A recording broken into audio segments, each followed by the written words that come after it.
Queridos amigos que nos acompañan en nuestro programa Conversando con los Amigos, Ave María. Nos encontramos en este 11 de julio conmemorando, festejando la memoria litúrgica de San Benito Abad, fundador y abad, patrono principal de Europa y una de las figuras más relevantes, más extraordinarias de la historia de la humanidad y de la historia de la Iglesia, desde luego. San Benito es de familia noble.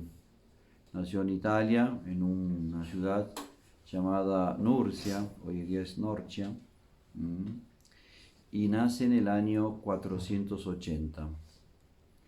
Hacía apenas 4 años que había caído el Imperio Romano de Occidente, 476. El rey Godo, o Doacro, tomó Roma y destituyó al último emperador.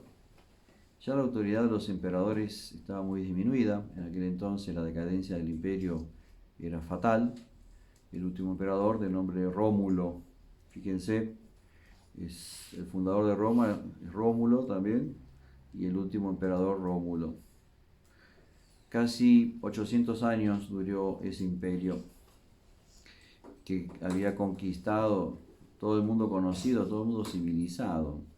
Tanto es así que al mar Mediterráneo los romanos le llamaban el Mare Nostrum, el mar nuestro. Y de unos comienzos muy austeros, los romanos se caracterizaron por un respeto muy grande a la institución de la familia, la autoridad del padre, la formación de los hijos, la disciplina, las virtudes humanas, claro. Hicieron de ese pueblo muy metódico y muy organizado, con un concepto muy claro de las leyes y del derecho. Hicieron el primer pueblo de su tiempo y que poco a poco se fue expandiendo y dominando a todos los demás. Tanto es así que nuestro Señor Jesucristo nace en pleno auge del Imperio Romano. Cosa que, entre paréntesis, ayudó mucho a la evangelización, porque no había fronteras entre los estados y los discípulos, los apóstoles, pudieron dirigirse a las distintas regiones del imperio con toda facilidad. Bueno, ese imperio, que había conocido tanto esplendor, se había sumido en una espantosa decadencia por la degradación de sus costumbres. La moralidad había caído a niveles bajísimos, la familia totalmente desvalorizada, el papel de la mujer por el suelo, el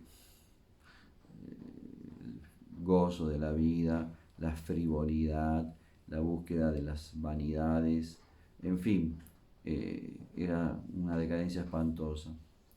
Y ese imperio en el cual habían florecido con fuerza numerosas comunidades cristianas y que ya había encontrado en la Iglesia libertad desde hacía casi 2 siglos, ese imperio decadente sufre la invasión de pueblos más vigorosos, guerreros, jóvenes, con una fuerza impresionante, que atravesaban las montañas de la parte más alejada de Europa, atravesaron el río Rin y fueron instalándose dentro de la frontera del imperio hasta que tomaron cuenta. Y es la invasión de los pueblos bárbaros. Y con los bárbaros se viene abajo todo un sistema de vida, un conjunto de instituciones que daban solidez a la sociedad. Todo se viene abajo. Y se viene abajo la cultura, todo el tesoro cultural que había acumulado la antigüedad, todo lo que le llamamos la cultura greco-romana, estuvo a punto de desaparecer, porque los bárbaros entraban y destrozaban todo, detestaban vivir en las ciudades. Cuando tomaban una ciudad, esto nos contaba el doctor Plinio, salían a dormir al campo porque les sentían asfixia, falta de aire en la ciudad. Después se fueron acostumbrando, pero tampoco dormían en las casas, dormían en las plazas, en los parques, tenían que dormir al aire libre. Comían la carne cruda, para cocinarlo un poco y darle sabor, metían el filete de carne entre el lomo del caballo y la silla donde cargaban todo el día. Y entonces esa carne se ablandaba un poco cruda, y con el sudor del caballo, la transpiración, le da un poco de gustito, y entonces eso es lo que comían. Imagínense qué cosa bárbara. Pues bárbaro, de verdad. Es en ese contexto de decadencia y de hundimiento de todo un mundo antiguo que había conocido un esplendor tremendo, es ese contexto que nace nuestro personaje, San Benito. Como dijimos, de familia noble, aún intentaron sus padres darle la mejor educación.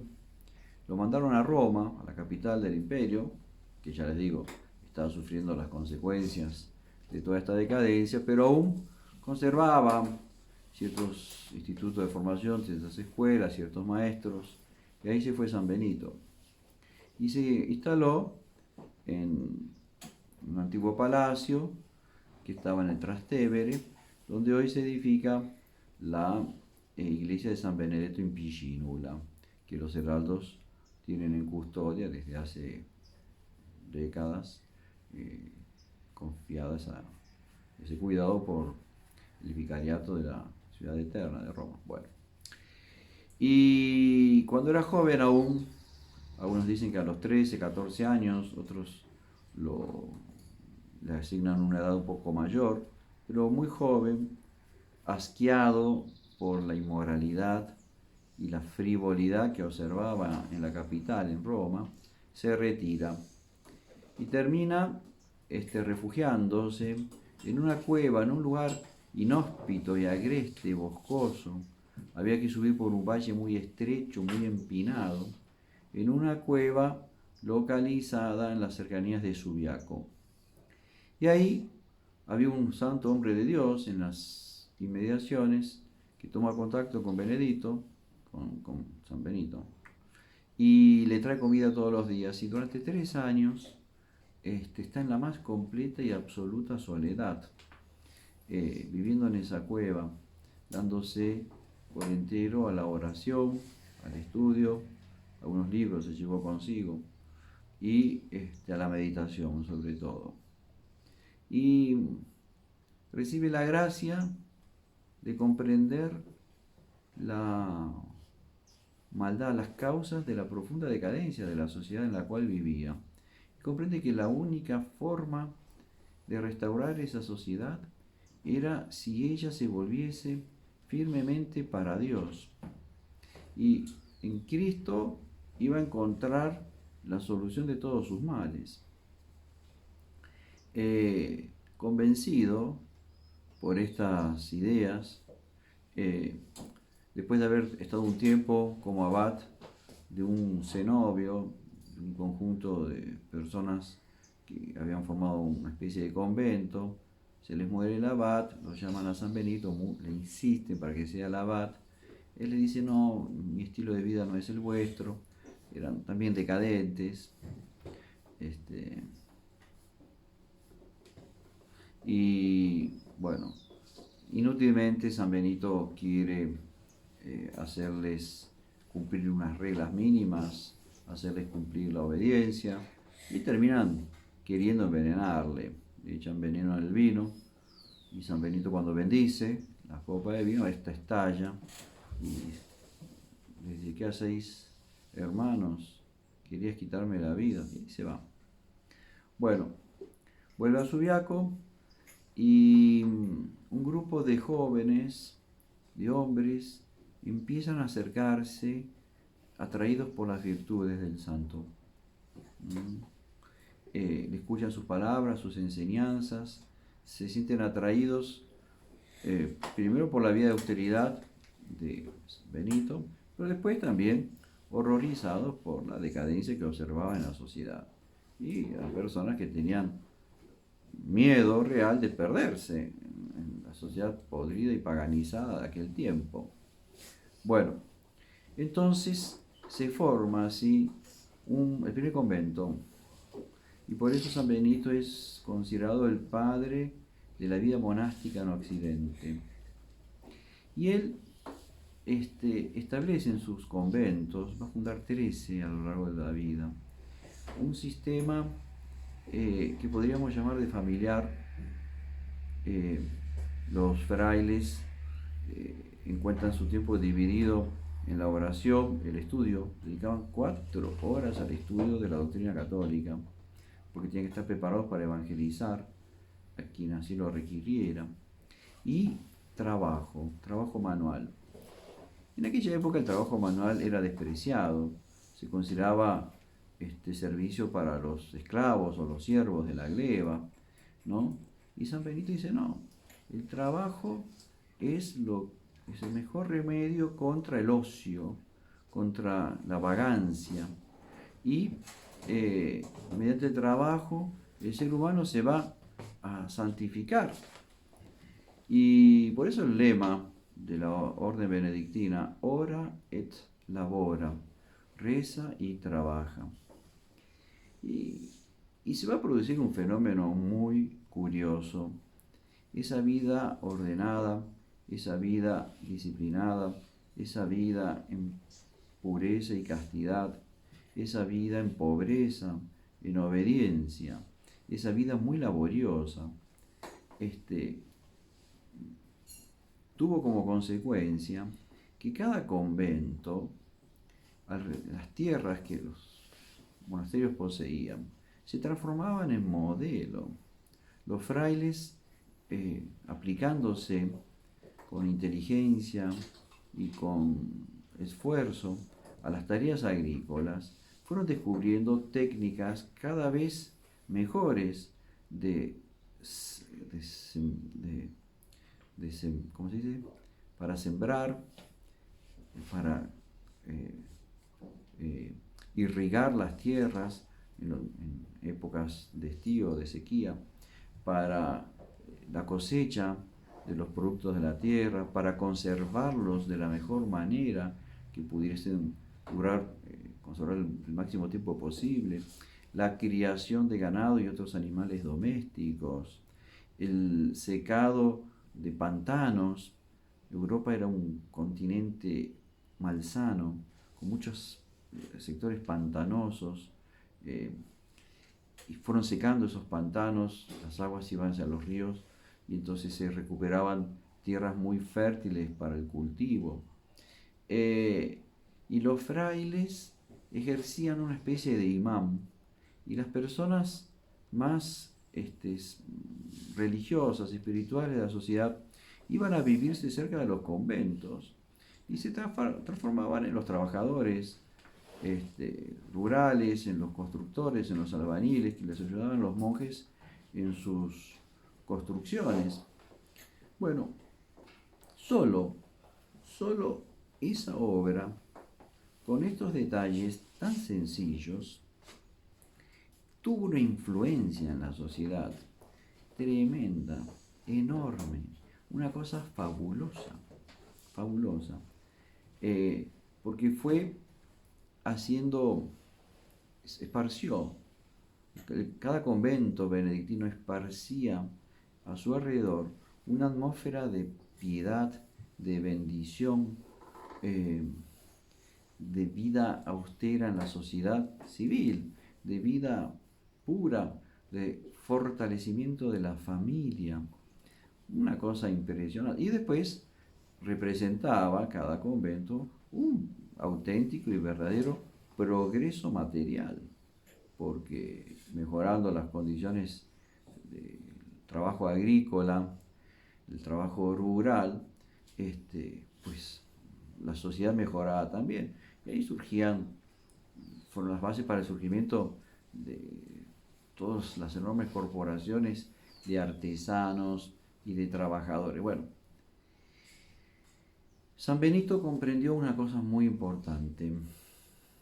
Fíjense ustedes, y se dio cuenta que para evangelizar con profundidad a la sociedad debía utilizar sabiamente los recursos que tenía a su alcance. Entonces las iglesias benedictinas procuran ser edificios amplios, grandiosos, con, con altas bóvedas, en las cuales con una adecuada acústica resonasen las palabras del predicador y las canciones corales de los frailes. La liturgia fue siendo cada vez más requintada y perfeccionada. Los gestos, los movimientos, las oraciones, los objetos litúrgicos, cada vez más lindos y decorosos, los libros, los misales, los leccionarios, los libros de coro, también verdaderas obras primas. Los monjes pasaban quizás años en copiar a mano un libro y lo hacían con letra linda, con adornos. Bueno, los templos, la liturgia, la música, coral, algo de instrumental también, todo eso provocaba, tenía una acción muy benéfica en las personas que frecuentaban las iglesias de los benedictinos, y la acción evangelizadora calaba muchísimo más profundamente. Y no solo eso, en los conventos con mucha frecuencia se abrían anexas escuelas de instrucción infantil. Es decir, la instrucción y la cultura siempre fueron un objetivo de la Iglesia Católica, porque si la Iglesia quiere manifestar a Dios, y Dios es la verdad, hay que darla a conocer a través de todas las ciencias y de todas las artes, ¿no? Y eso es todo fruto del espíritu y la mentalidad de San Benito. Él antecede por más de 300 años al surgimiento de Carlomagno, pero la obra del gran emperador no se pudiera haber realizado si no existiese toda esta evangelización fantástica y maravillosa hecha por los monjes benedictinos, ¿no? De la orden benedictina van a surgir, bueno, el famoso convento de Cluny, del cual saldrán varios papas, con San Odilon, el fundador, a la cabeza, y varios papas, y otras órdenes, el Cister, la Trapa y otras órdenes religiosas contemplativas, que reconocen su origen en la regla benedictina. Bueno, y fíjense ustedes, cuando estudiamos un poco la evangelización de nuestro inmenso continente de América y observamos la acción evangelizadora de las órdenes religiosas que acá vinieron, franciscanos, mercedarios, dominicos, jesuitas.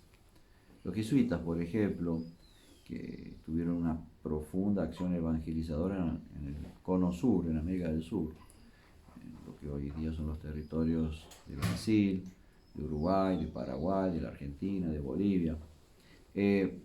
Cuando establecían sus misiones, también llamadas reducciones jesuíticas, ¿cuál era el método que usaban para catequizar a los indios? Iglesias bonitas, amplias, iluminadas, liturgia muy bien cuidada, muy observante, muy ceremoniosa, muy noble, música coral e instrumental, de alto quilate. Los indígenas de América del Sur eran muy buenos músicos, tenían muy buena voz, muy buen oído. Es decir, quizás sin saberlo, San Ignacio de Loyola aplicó en su apostolado las mismas reglas que casi 1000 años antes había aplicado San Benito. Y si quieren comprender un poco mejor el apostolado impulsionado por Monseñor Juan Escoñamilo Cladías, ¿qué utiliza él para catequizar y para evangelizar como instrumentos privilegiados? Templos bonitos, liturgia muy cuidada, coro y música instrumental de alta calidad. Como ven, la historia de la Iglesia se repite. La inspiración del Espíritu Santo es similar en todas las épocas, porque el que inspira es la misma persona, Dios, tercera persona de la Santísima Trinidad, Dios Espíritu Santo. Entonces, mediante esa santidad y esa fidelidad de un solo hombre, San Benito, que comprendió con clarividencia los males de su tiempo y discernió la solución para esos males. Bueno, y la fidelidad a ese llamado, ustedes fíjense la obra fantástica que realizó. Y eso lo encontramos en otras épocas históricas y también en la nuestra,